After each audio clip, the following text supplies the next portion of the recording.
basic maintenance. In some ways, it's even easier than previous generations of Corvette. While the car is a mid-engine supercar, we want to make sure that costs of ownership and maintenance are not supercar territory. Such a beautiful machine should be lovingly cared for. Oil changes and transmission fluid checks can be done by your dealer's trained service people.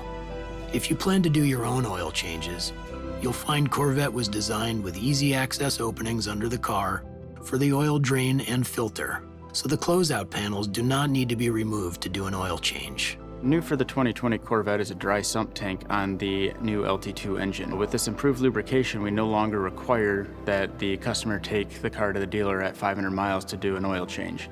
Now your first scheduled maintenance will be at 7,500 miles. Factors including temperature, miles driven, and driving conditions can cause the fluid life to vary. The transmission filter must be changed during your first oil change. Transmission fluid should be changed at 45,000 miles. A computer indicates when to change the oil or transmission fluid.